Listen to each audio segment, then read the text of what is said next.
Today we discuss about integration of some trigonometric function. So before going to the topic, you have to remember some trigonometric formula. And what the formula? Okay, let's see. What the formula?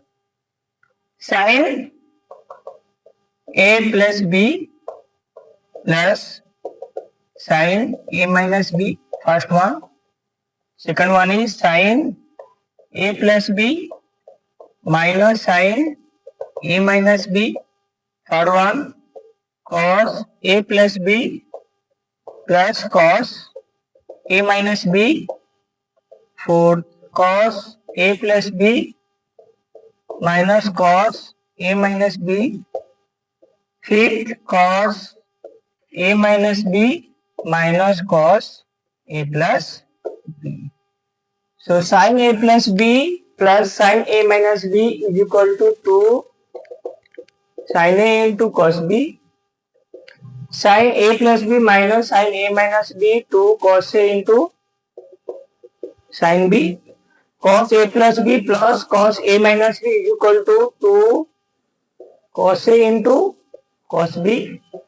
Cos A plus B minus cos A minus B is equal to minus 2 sin A into sin B. And cos A minus B minus cos A plus B is equal to 2 sin A into sin B. आपको पता है ए वाला chapter मतलब ए वाला exercise पढ़ने के लिए आपको 1 2 3 4 5 ये जो 5 फॉर्मूला है इसको याद रखना है। उसके बाद और भी फॉर्मूला है मैं लिखूंगा, ठीक है। Okay, now next formula will see the next one is 6 number cos 2a is equal to, you know that the cos 2a formula is 1 minus 2 sin square a and 2 cos square a minus 1. So in this you can find that 1 plus cos 2a is equal to 2 cos square a and 1 minus cos 2a is equal to 2 sin square a. Okay, next one is sin 3a is equal to 3 sin a minus 4 sin cube a. 8 one is cos 3a is equal to 4 cos cube a minus 3 cos a. So if you remember this 8 formula, then you can easily understand this exercise. And this exercise belongs to CHS student and CBSE students. अगर आप इस 5 formula को सिर्फ 8 formula को याद कर लोगे, ये वाला 8 फॉर्मूला को आप याद कर लोगे तो आप ये वाला एक्सरसाइज है जो सीबीएसई का है और सीएचएसई उड़ीसा का है उसको हम आराम से। Now student we do some examples regarding that formula. Let us take first example. The example one is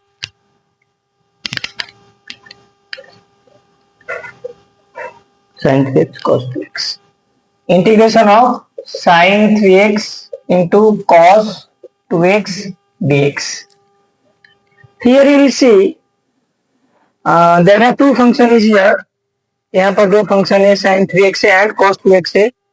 तो यहाँ पर कौन सा फॉर्मूला आएगा, कौन सा फॉर्मूला यहाँ पर फिट होगा? तो पहले देखो, पहला वाला sin था उसके बाद cos था।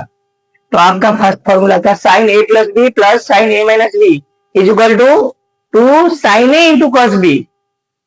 तो यहाँ पर sin a into cos b है तो आपका फॉर्मूला जो आएगा sin a plus B plus sin a minus B is equal to 2 sin a into cos b।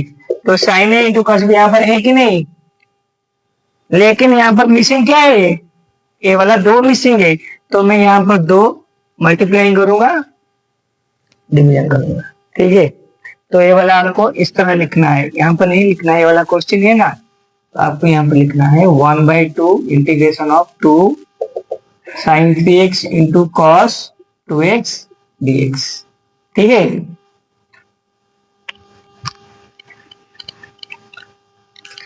तो this is equal to 1/2 integration of 2 sin a into cos b का formula sin a plus b plus sin A minus B, ठीक है। बस लोग समझ में आ रहा है? Okay, is equal to 1/2 sine 5x plus sine x dx। तो इन दोनों को अलग अलग कर लेना, अलग अलग। So 1/2 sine 5x dx integration plus 1/2 sine x dx। तो यहाँ पर साइन 5x का इंटीग्रेशन फॉर्मूला क्या है? Minus cos 5x by 5 plus 1/2 minus cos x plus c। यहाँ पर इंटीग्रेशन का फॉर्मूला साइन x का फॉर्मूला माइनस कॉस x है। क्यों? क्योंकि d by D X of cos x minus sine x है, तो साइन x का इंटीग्रेशन आ जाएगा माइनस कॉस x, ठीक है। तो ये वाला कैसा आएगा? साइन 5x का। तो आपका एक शॉर्टकट फॉर्मूला आपको याद रखना है, साइन mx dx, ठीक है। साइन mx dx इंटीग्रेशन का, तो this is equal to minus cos mx by m plus c। Derivative में कांस्टेंट मल्टीप्लाई होता है, यहाँ पर ये वाला डिवाइड होगा, ठीक है। आई थिंक दिस क्वेश्चन आपको याद रहेगा कैसे सॉल्व करना है, ठीक है।